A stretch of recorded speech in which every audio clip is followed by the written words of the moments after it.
परमात्मा श्री राधा कृष्ण के चरणारविंदों में शतकोटि नमन बंदन। मित्रों को, जिज्ञासुओं को, धर्म प्रेमियों को, ज्योतिष विज्ञान प्रेमियों को हर हर महादेव, बम बम भोले, नमः शिवाय। मित्रों, आज बहुत छोटे से और बड़ा मार्मिक टॉपिक से प्रारंभ करते हैं। आज का जो विषय है वो है विवाह से पूर्व और विवाह के बाद प्रेम संबंध होना, अफेयर होना।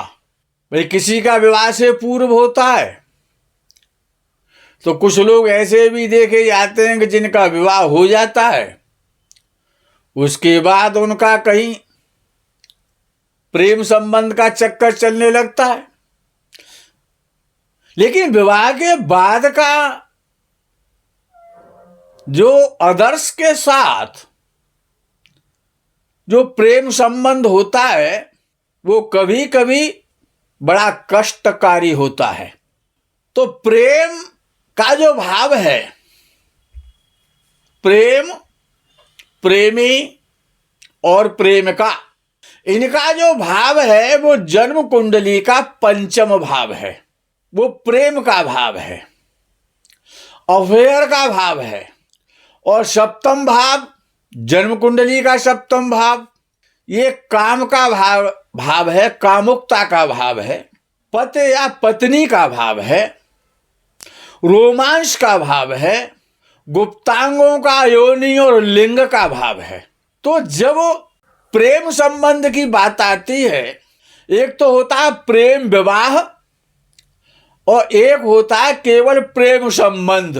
पहले जन्म कुंडली में देखना चाहिए कि पंचम भाव का स्वामी पंचमेश और सप्तम भाव का स्वामी सप्तमेश का संबंध है या नहीं। तो उसको कैसे देखेंगे, संबंध को कैसे देखेंगे? तो देखना यह है कि पंचम भाव का स्वामी पंचमेश, सप्तम भाव का स्वामी सप्तमेश क्या एक साथ युति बना करके किसी भाव में बैठे हैं, या पंचमेश की दृष्टि सप्तमेश पर पड़ रही है या सप्तमेश की दृष्टि पंचमेश पर पड़ रही है। यानी या तो पंचमेश और सप्तमेश का युति संबंध हो, एक साथ बैठ जाएं, या सप्तमेश पंचमेश एक दूसरे को दृष्ट करें। तो प्राय ऐसा देखने में आता है कि शादी से पूर्व और व्यक्ति के जातक या जातिका के प्रेम संबंध बनते हैं। विवाह से पूर्व प्राय अफेयर इसी स्थिति में देखा जाता है, पंचमेश और सप्तमेश का संबंध।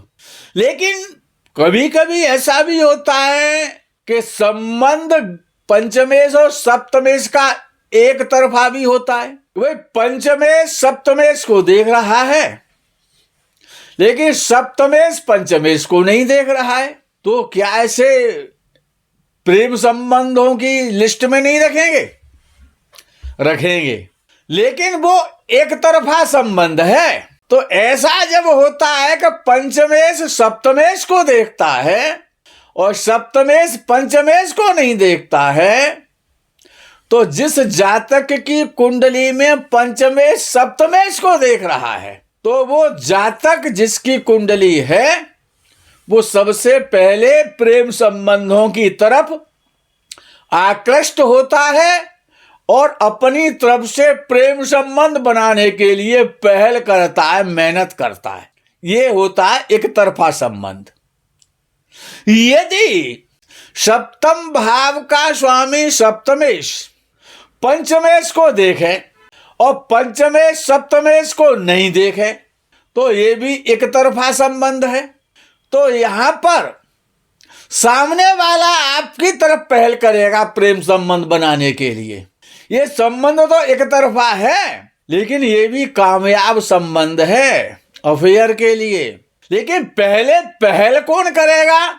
पंचमेश यदि सप्तमेश को देख रहा है तो आप पहल करेंगे, आप उसकी तरफ आकृष्ट होंगे।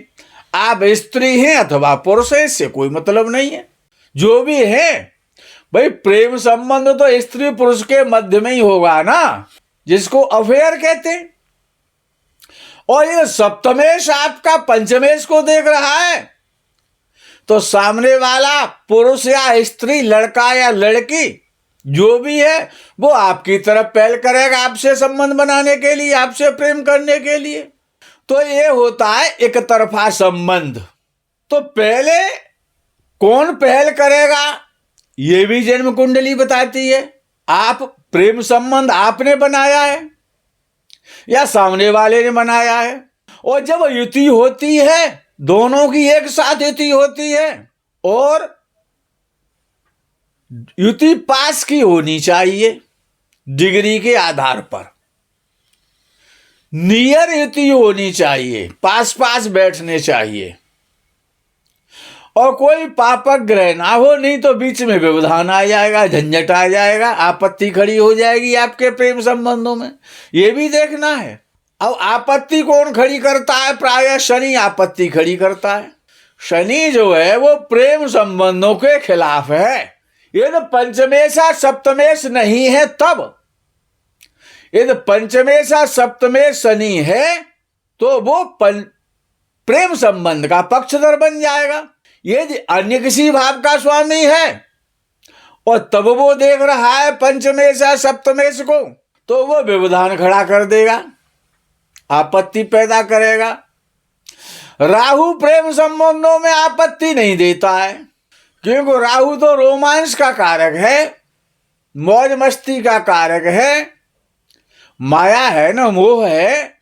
लेकिन शनि तो त्यागी है, बीतराग सन्यासी है, नागा बाबा है वो तो ऐसी स्थिति में शनि बाधक हो जाता है, और मंगल भी बाधक होता है, और सूर्य भी बाधक होता है, और केतु भी बाधक होता है। लेकिन केतु शर्तों के साथ बाधक हो जाता है। यदि कोई पापक ग्रह और इस बीच में आ जाता है या उसकी दृष्टि होती है पंचमेश या सप्तमेश के संबंध पर, तो प्रेम संबंधों में बाधा आना निश्चित हो जाता है। अब विषय आता है कि यह संबंध आवश्यक नहीं कि जिसके साथ आपका प्रेम है उसके साथ शादी होगी या नहीं होगी, ये तो कोई आवश्यक नहीं है। इसको भी आपको बताएंगे कि जिससे आप प्रेम करते हैं, जिससे आपका अफेयर, रोमांस चल रहा है, लव चल रहा है, क्या उसके साथ आपकी लव मैरिज, प्रेम विवाह होगा क्या? तो यहां पर कहा गया है कि यदि पंचमेश और सप्तमेश, प्रेम विवाह की बात कर रहा हूं, प्रेम विवाह होगा कि नहीं होगा। अब तो केवल आपके प्रेम संबंधों की बात हुई थी कि इस स्थिति में प्रेम संबंध बन जाता है। लेकिन यदि जन्म कुंडली का सप्तम भाव का स्वामी और जन्म कुंडली के पंचम भाव का स्वामी अर्थात सप्तमेश और पंचमेश, यदि नवांश वर्ग में भी यदि आपस में संबंध बना रहे हैं दृष्टि के द्वारा या युति के द्वारा, तो आपका प्रेम विवाह हो जाएगा। और यदि ऐसा नहीं है नवांश में जन्म कुंडली के सप्तमेश और पंचमेश का दृष्टि के द्वारा अथवा युति के द्वारा यदि नवांश में संबंध नहीं बना है, तो ये कोई आवश्यक नहीं है कि जिससे आप प्रेम करते हैं, जो आपका प्रेमी है या आपकी प्रेम का है, उसके साथ आपकी मैरिज होगी या नहीं होगी। उसके लिए आपको नवांश वर्ग चेक करना होगा। यदि नवांश में भी जन्म कुंडली के सप्तमेश और पंचमेश का आपस में संबंध बना है, तो आपका प्रेम विवाह निश्चित ही माना जाएगा कि आपका प्रेम विवाह होगा। लेकिन इतने से नवांश में काम नहीं चलेगा। कभी कभी ऐसा भी होता है कि आपके जन्म कुंडली के पंचमेश और सप्तमेश का संबंध नहीं बना नवांश में जाकर के, लेकिन नवांश के पंचमेश और सप्तमेश का यदि आपस में संबंध बन गया, नवांश के वर्ग का पंचम भाव का स्वामी और सप्तम भाव का स्वामी यदि आपस में उन्होंने संबंध बना लिया और तीसरा भाव बली हो गया। तीसरा भाव कब बली होगा? उसमें शनि बैठे, मंगल बैठे, राहु बैठे या सूर्य बैठे, और वो बैठने वाला ग्रह बली होना चाहिए और उसका भावेश भी बली होना चाहिए, तब भी आपका प्रेम विवाह हो जाएगा। क्योंकि नवांश विवाह का चार्ट है, वो विवाह की बात करता है। लेकिन अब विषय ये भी आता है कि पंचमेश और नवमेश के आपसी संबंध में कोई पापक ग्रह का संबंध तो नहीं जुड़ा हुआ है, कोई बीच में भांजी तो नहीं मर रहा है, कोई बीच में रोड़ा तो नहीं अटका रहा है, तो वो कोई पापक ग्रह हो सकता है। तो अगर ऐसा है कि कोई पापक ग्रह अगर उसमें भांजी मार रहा है, उसको देख रहा है आपके उस प्रेम संबंध को, तो वो विवाह नहीं होने देगा, केवल प्रेम होकर के ही रह जाएगा, प्रेम विवाह नहीं होगा। फिर आप लाख प्रयास कर लें तो ये भी देखना होगा नवांश में केवल पंचमेश सप्तमेश का संबंध प्रेम विवाह की ओर ले जाता है। नवांश के पंचमेश और सप्तमेश का आपसी संबंध नवांश में हो रहा है तो विवाह के बाद प्रेम संबंध बन सकते हैं।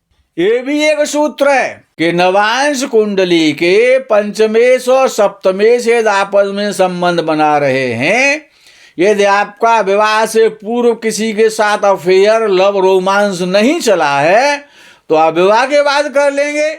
ऐसा भी एक सूत्र है ये, और ऐसा ये फलित भी देखा जाता है। और जन्म कुंडली में पंचमेश और सप्तमेश का आपसी संबंध यदि है जन्म कुंडली में और नवांश में नहीं है, यानी D1 के पंचमेश और सप्तमेश D9 में आपस में संबंध नहीं रखते हैं, तो आफ्टर मैरिज आपका प्रेम संबंध टूट जाएगा, जो आपने मैरिज से पहले किसी के साथ अफेयर किया था। यद्यपि विवाह के बाद का जो प्रेम संबंध है वो गलत तो है, नहीं होना चाहिए, नहीं करना चाहिए, लेकिन होता है, और होता है तो उसका परिणाम भी खराब होता है। विवाह के बाद प्रेम संबंध कब बनता है, इसके लिए नवांश कुंडली का तीसरा भाव देखना बहुत आवश्यक है। तीसरे भाव में यदि पापक ग्रह बैठे हैं या कोई पापक ग्रह नवांश के तीसरे भाव में बैठा है और शुभ ग्रह की दृष्टि पड़ रही है तीसरे भाव पर, तो प्रेम संबंध बन जाएगा। लेकिन नवांश के पंचमेश सप्तमेश का भी संबंध देखना पड़ेगा, लेकिन वो सफल तभी होगा कि जब तीसरे भाव में कोई पापक ग्रह बैठा हो और उसको कोई शुभ ग्रह देख रहा हो, तो आप प्रेम संबंध बना लेंगे। इतनी पावर आप में, इतना साहस, इतना दुस्साहस आप में पैदा हो जाएगा। और यदि तीसरे भाव में कोई शुभ ग्रह बैठा है और एक पापक ग्रह तीसरे भाव को, नवांश के तीसरे भाव को देख रहा है और उसमें एक शुभ ग्रह बैठा हुआ नवांश के तीसरे भाव में, तो आपका प्रेम संबंध नहीं बनेगा विवाह के बाद। क्यों? आप में करेज नहीं है, आप में वो साहस ही नहीं हो पाएगा, आप दुस्साहस ही नहीं हो पाएंगे। एक तो जब तीसरे घर में नवांश के में जब कोई शुभ ग्रह बैठा है तो आपका साहस तो वैसे ही मर गया शुभ ग्रह के कारण। वही तो साथ ही साथ किसी पापक ग्रह की दृष्टि और पहुंच गई उस शुभ ग्रह पर तीसरे भाव में बैठे हुए पर, तो प्रेम संबंध नहीं आप बना सकते। वो यदि नवांश कुंडली का पंचमेश और सप्तमेश का संबंध भी है और तीसरे भाव में पापक ग्रह बैठा है, शुभ ग्रह उसे देख रहा है, तो आप प्रेम संबंध बनाएंगे। आप में ये दुस्साहस है।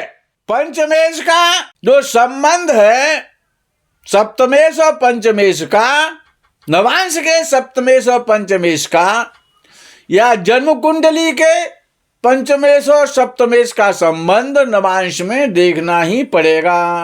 अच्छा, ये चतुर्थ भाव का स्वामी नवांश के चतुर्थ भाव का स्वामी। चतुर्थ भाव क्या है कि सुख का भाव है, और अष्टम भाव क्या है नवांश का, वो गोपनीयता है, गुप्त संबंधों की बात करता है, रहस्यात्मक है वो गोपनीयता। यदि चतुर्थेश नवांश के चतुर्थेश और अष्टमेश का भी संबंध सप्तमेश और पंचमेश, नवांश के सप्तमेश और पंचम के साथ जुड़ जाता है, या ये पंचम या सप्तम भाव को देखते हैं चतुर्थेश और नवांश कुंडली का अष्टमेश, तो आपका प्रेम संबंध गोपनीय रहेगा और आप सुख भी प्राप्त करेंगे उन प्रेम संबंधों से, लेकिन उसको गुप्त रख पाएंगे आप, सीक्रेट होगा, वो सीक्रेट अफेयर होगा आपका। शादी के बाद की बात हो रही है। और नवांश में मंगल शुक्र का संबंध भी यदि बना हुआ है, यदि पंचमेश और सप्तमेश का आपस में संबंध नहीं आया नवांश में, और जन्म कुंडली के भी पंचमेश सप्तमेश का नवांश में संबंध नहीं बना, तो फिर तीसरी बात आती है कि मंगल और शुक्र नवांश कुंडली में यदि एक साथ बैठे हैं, तब भी वो प्रेम संबंधों की तरफ ले जाते हैं, प्रेम संबंध बनाते हैं, एक दूसरे की तरफ आकृष्ट होते हैं, वो आकर्षण पैदा कराते हैं स्त्री पुरुष के अंदर। और ये तो शनि का संबंध हो गया, नागा बाबा का हमारे का, तो रुकावट आ जाएगी। शनि का संबंध बाधा है, क्यों? मंगल और शुक्र अफेयर की सोच पैदा करता है, चाहे वो जन्म कुंडली में है चाहे वो नवांश कुंडली में है। जन्म कुंडली में है तो शादी से पहले आपकी सोच बनाएगा, मंगल शुक्र की युति है तो। यदि नवांश कुंडली में है तो शादी के बाद बना देगा, बनाएगा जरूर। अच्छा, एक चौथा सूत्र और आता है, कहा जाता है ने कुजवत केतु। यदि शुक्र और केतु का संबंध नवांश कुंडली में आपस में हो रहा है, युति के द्वारा हो रहा है चाहे दृष्टि के द्वारा हो रहा है, तो आफ्टर मैरिज आप प्रेम रोमांस करेंगे, मान नहीं सकते। आगे का एक सूत्र कहता है, ऐसी पाराशर लिखते हैं कि नवांश में षष्ठेश, यानी नवांश के षष्ठ भाव का स्वामी षष्ठेश, ये तो नवांश में शुक्र से संबंध बनाए या सप्तम और सप्तमेश से संबंध बनाए। कौन? नवांश कुंडली का षष्ठ भाव का स्वामी षष्ठेश, तो भी शादी के बाद प्रेम संबंध बनेगा। लेकिन प्रेम विवाह के लिए केवल लग्न कुंडली से निर्णय ले लेना या निर्णय किसी का दे देना, ये सरासर गलत है। आपको ये देखना पड़ेगा कि जन्म कुंडली के पंचमेश सप्तमेश का संबंध जन्म कुंडली में बन रहा है, क्या वो संबंध नवांश कुंडली में भी हो रहा है? यदि नवांश कुंडली में हो रहा है और तीसरा भाव बली है, कोई पापक ग्रह बैठा हुआ है, तो आपका प्रेम विवाह होगा। मित्रों, आज के प्रकरण में यही विराम करते हैं। इस प्रेम संबंध के साथ आप शादी के बाद प्रेम संबंध ना बनाएं, ये आपसे विनम्र हमारा निवेदन है। शादी से पूर्व यदि आपने गलती की है तो उस गलती को शादी के बाद सुधार लें, तो आपके लिए बहुत अच्छा है। इसी के साथ इस प्रकरण के प्रेम के प्रकरण को आज यहीं विराम करते हैं।